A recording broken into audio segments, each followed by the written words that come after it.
Assalamualaikum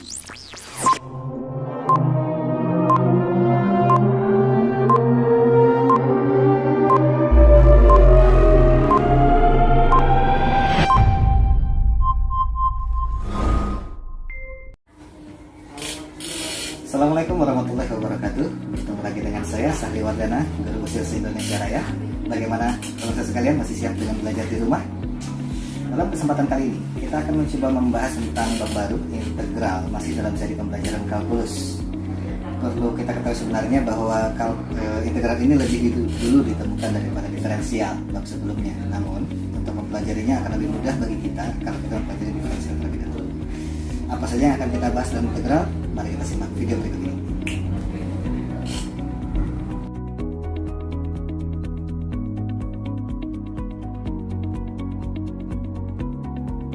Kita akan mulai bahasan tentang integral melalui definisi berikut. Integral adalah operasi inverse atau lawan dari operasi diferensial, serta integral adalah limit dari jumlah atau luas daerah tertentu. Berdasarkan definisi ini, terdapat dua buah kata kunci. Ada operasi inverse dari diferensial, ada juga limit. Oke, kita akan coba kupas satu persatu. Integral ini dapat dipandang sebagai inverse operasi atau anti operasi. Inverse dari diferensial. Mungkin dalam bahasa sehari-hari kita bisa sebut dengan anti turunan. Kemudian integral juga dapat dipandang sebagai limit dari jumlah atau luas daerah. Unsur dari definisi pertama nanti bentuk ini yang akan menghasilkan sebuah konsep integral tak tentu.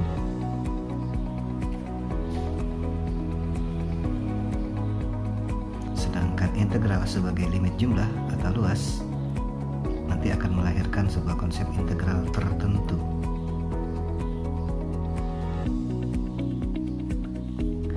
Kita akan coba bahas satu demi satu. Kita mulai dari yang pertama, integral tertentu.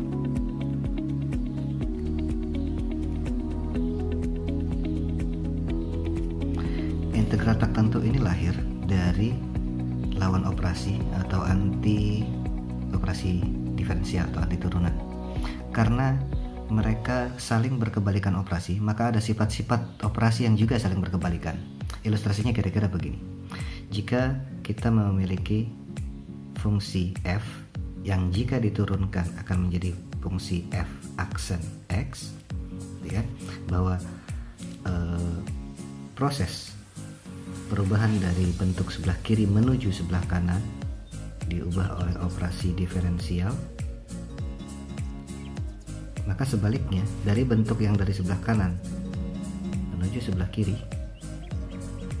ini dilakukan oleh operasi integral. Seperti itu. Jadi kita ulangnya ya. Jika fx didiferensialkan atau diturunkan menjadi f aksen x, sebaliknya f aksen x jika diintegralkan akan menjadi fx. Nah, untuk bisa menurunkan bagaimana sifat umumnya, kita coba perhatikan hubungan dua buah fungsi ini.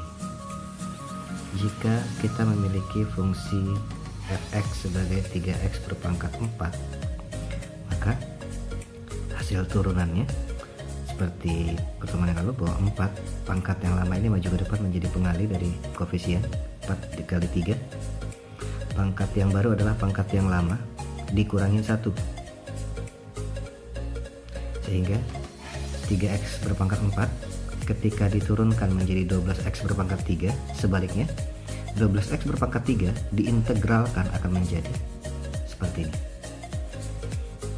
Untuk contoh lain, misalnya saya punya 5x berpangkat negatif 5 misalnya, maka kalau kita melakukan diferensial, pangkat yang ada ini maju ke depan menjadi pengali, negatif 5 dikali koefisiennya negatif 25.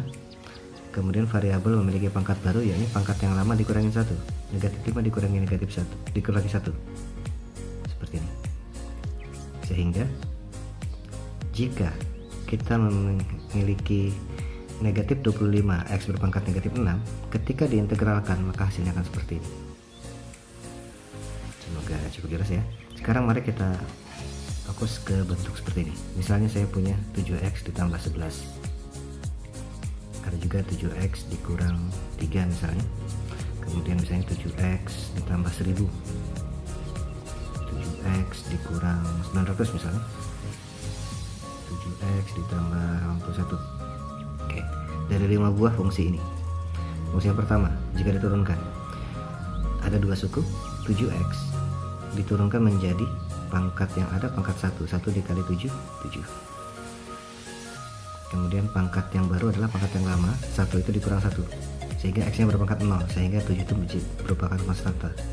Kemudian konstanta 11 ini sama artinya ketika kita memandang 11 dikali X berpangkat 0. 0 pada pangkat X tadi maju ke depan, 0 kali apapun, maka suku berikutnya akan menjadi 0. Oke, jadi 7X ditambah 11 ketika diturunkan adalah 7. Artinya ketika 7 diturunkan jadi seperti ini. Bagaimana dengan suku yang fungsi yang kedua? 7X diturunkan 7, negatif 3 diturunkan habis. Jadi hasil turunannya sama ya. Ternyata itu juga berlaku pada bentuk-bentuk lainnya. 7X diturunkan 7, 1000 konstanta diturunkan hilang, sehingga 7X tambah 1000 ketika diturunkan juga akan menjadi 7. Bagaimana dengan fungsi keempat? 7X diturunkan 7, negatif 900 konstanta diturunkan habis 0, sehingga 7X dikurang 900 juga diturunkan menuju 7. Terakhir 7X ditambah 81 juga diturunkan menjadi 7. Nah, masalahnya sekarang adalah ketika kita punya fungsi 7, ketika kita integralkan akan menjadi hasil yang mana? Karena ini bisa jadi benar, itu mungkin benar, ini juga ada kemungkinan benar, dan seterusnya. Untuk melihat itu, mari kita lihat ketika kita memiliki bentuk f aksen 7, ketika diintegralkan ada kesamaan sifat yang kita bisa lihat di sisi sebelah kiri sini, yakni semuanya memiliki bentuk yang sama, yakni 7X, sehingga sementara kita bisa simpulkan bahwa ini adalah 7X. Masalahnya adalah yang berbeda ternyata juga memiliki kesamaan sifat, yaitu fungsinya, predikatnya sebagai konstanta bernilai 11, konstanta bernilai negatif 3, konstanta bernilai 1000, dan seterusnya, sehingga bentuk umum dari hasil integral dari 7 adalah 7X ditambah sebuah konstanta. Oke, kita sepakati dulu bentuk umumnya ya. Nah, berikutnya mari kita coba lihat rumus umum dari sebuah integral. Sama seperti tadi, kita buat dulu dua hubungan fx dan f aksen x. Dari bentuk umum diferensial, dari bentuk umum diferensial kita memiliki rumus bahwa jika ada fungsi fx a X berpangkat n, maka turunannya adalah pangkat yang ada maju ke depan, kemudian variabelnya memiliki pangkat baru, yakni pangkat yang lama dikurangi 1. Sekarang misal pangkat yang ini akan saya misalkan sebagai variabel baru, misalnya P, maka bentuk N saja adalah menghilangkan pengurang 1 dari baris ini. Otomatis kita harus melakukan samaan perlakuan. Kalau di sebelah kiri agar hilang garisnya perlu ditambah 1, maka ruas kanan juga harus disamakan perlakuannya. Di sini ditambah 1, habis pengurang 1-nya, maka di sini juga wajib ditambah 1. Kemudian bentuk ini akan kita tulis kembali. N kita ganti menjadi P tambah 1. N akan kita ganti menjadi P tambah 1. dikali dengan A. Untuk itu saya perlu pertegas, dikali dengan A.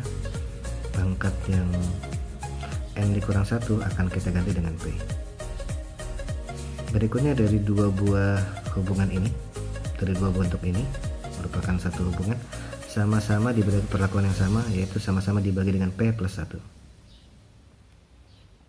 Maka di sini ketika dibagi dengan P plus 1 akan menghasilkan seperti ini.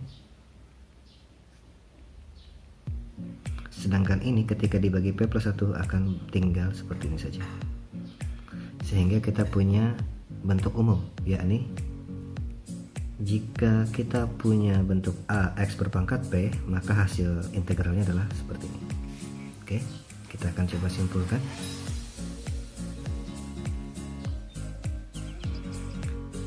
Jika sebuah fungsi adalah A X berpangkat N, maka integral fungsi f(x) terhadap variabel x, notasinya seperti ini. Integral dari fungsi f(x) terhadap x adalah pangkat yang baru adalah pangkat yang lama naik ditambah 1. Pangkat yang baru adalah pangkat yang lama naik ditambah 1. Kemudian muncul pembagi yang nilainya sama dengan pangkat baru itu.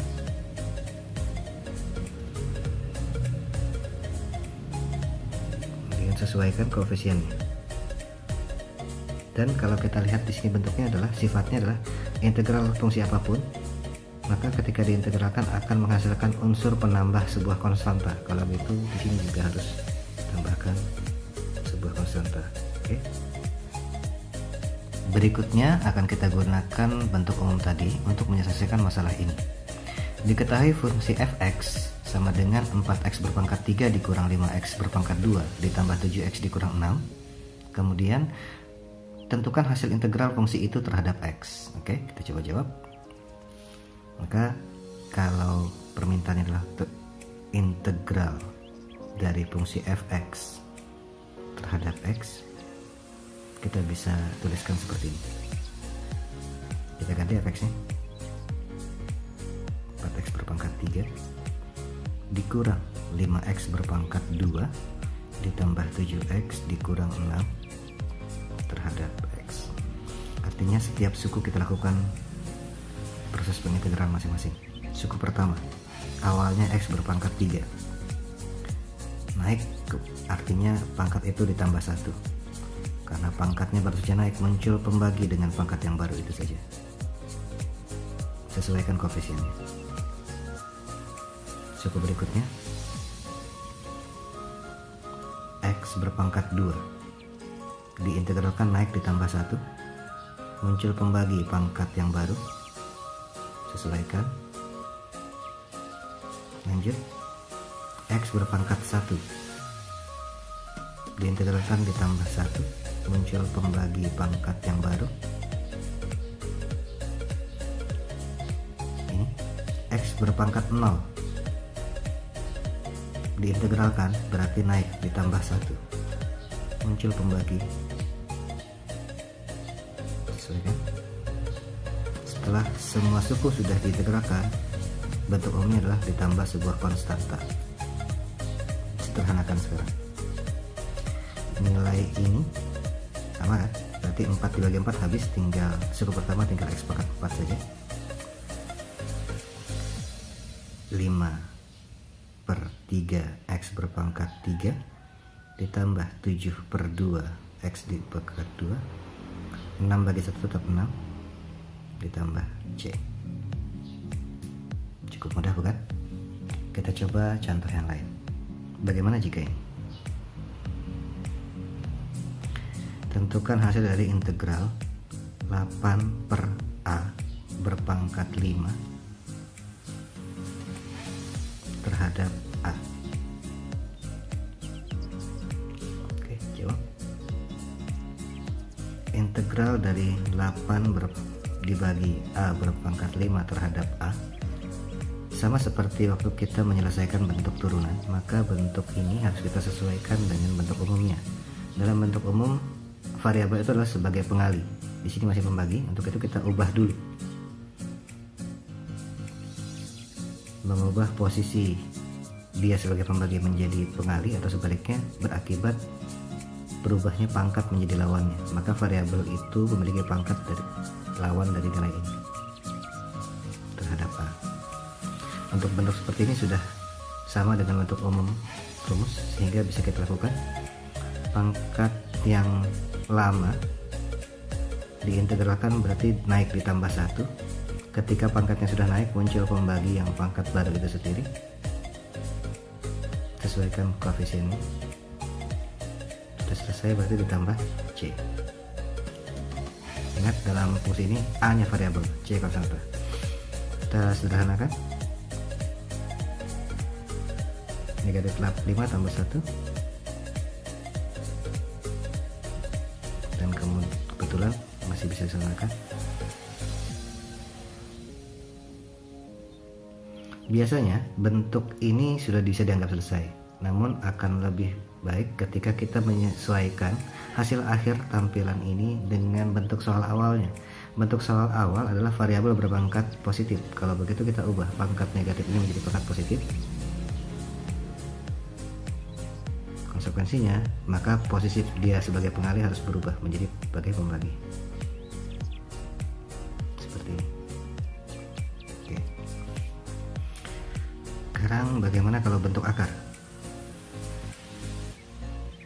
Misalnya integral akar dari T terhadap T. Oke, jawab. Integral akar T terhadap T, maka sama seperti waktu kita memproses turunan atau diferensial, bentuk ini harus kita jadikan bentuk pangkat dulu. Jadi akar dari T itu setara dengan pangkat yang berbentuk, pangkatnya berupa pecahan. Pecahan itu adalah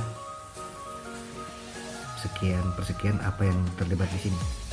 Ada akar pangkat 2 yang tidak ditulis di sini, kemudian T berpangkat 1 yang tidak ditulis di sini, sehingga pangkat 1 itu sebagai pembilang dari pangkat. Kemudian penarik akar 2 ini menjadi pembagi. Nah, kalau sudah seperti ini kita lakukan prosesnya. Maka variabel itu memiliki pangkat baru, yakni pangkat lama ditambah 1. Karena pangkat baru saja naik, muncul pembagi pangkat. Jadi sama ya. Kemudian sesuaikan koefisiennya 1, begitu. Kemudian karena sudah hanya tinggal satu suku saja, tidak ada suku lain, maka bentuk akhirnya selalu ditambah dengan C.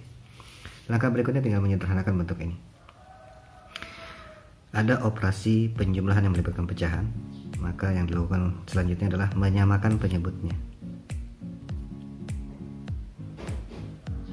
Per 2 dengan per 1, maka penyebutnya kita samakan menjadi per 2. 1 per 2 tidak berubah pembaginya, maka pembilangnya juga tidak boleh berubah. 1 per 1 per 1 itu menjadi per 2 dikali 2, maka pembilangnya juga wajib dikali 2.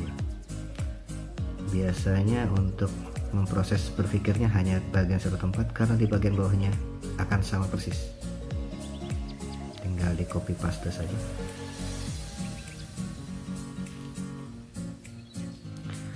Sekarang sudah sama penyebutnya, maka pembilang boleh dioperasikan 1 tambah 2. Akan saya lanjutkan ke sebelah sini.